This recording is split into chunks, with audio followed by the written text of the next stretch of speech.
Ito pala yung lagi kong kinakain tuwing bagong adjust yung mga braces ko. Kasi sabi nila bawal daw kumain ng matitigas pag bagong adjust. Juto-juto pa ako noon kaya ayan, nagluluto pa talaga ako ng ganitong pagkain.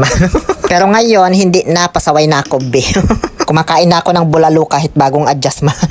So para sa mga interesado kung ano ito, dito ko pala yan binibili sa bilihan ng mga nuts. Kasama ng mga lentils at kung ano-ano pang mga grains, ganyan. Ayan pala yung pangalan niya, Borgol Red Course. May iba't ibang klase din kasi yan, like color yellow, ganun. Pero mas gusto ko itong color brown. Nasa 9 reals lang ang 1 kilo. Hinanap ko talaga ang video na to kahit matagal na sa draft ko kasi parang namiss ko yung lasa niya, bi. Meron kayang nabibiling ganito dito sa Pilipinas, apat na lutuan ko na pala itong 1 kilo kaya hindi ko inubos, nilagay dyan sa kaserolya. So bala ang ginagawa ko dyan, hinihugasan ko lang na parang ganun lang din sa paghugas ng Vegas. Para ka lang din nagsasaing sa may nagsaing Kalasyaw, Pangasinan, ganun. Sobrang dali lang iluto. Tansya lang naman yung tubig na nilalagay ko dito. Pero kahit masobrahan ko, wala mang problema kasi i-absorb lang nito, kumbaga maalsa ba. Buka din siyang brown rice pero hindi po, napakalayo. Sa lasa pa lang at amoy, ang layo na. Ang bango din kasi nito, may amoy siya na para bang, alam nyo yung trigo na nakakain noong 90s. Kung naabutan nyo pa yun na pinapakain sa mga bata, ganun na ganun yung amoy. At ganyan na yung magiging itsura nito kapag luto na talaga.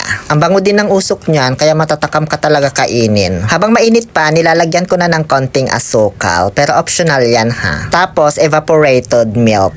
Pwede rin fresh milk kung gusto mo. Ganun lang, ang sarap na niyan. Para ka nang nakibinyag sa kabusugan.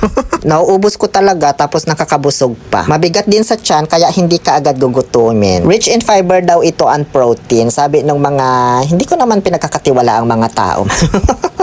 Charot. Alam nyo, nakakaganda rin to ng bowel movement para sa akin. Kaya kahit hindi ako bagong adjust, lagi pa rin akong nagluluto nito. Nung nasa Saudi pa ako, pero ngayon hindi na kasi hindi ko na alam kung saan ako bibili nito. Yun lang naman, na-share ko lang. O siya, sige na, kain kayo. Keep safe everyone.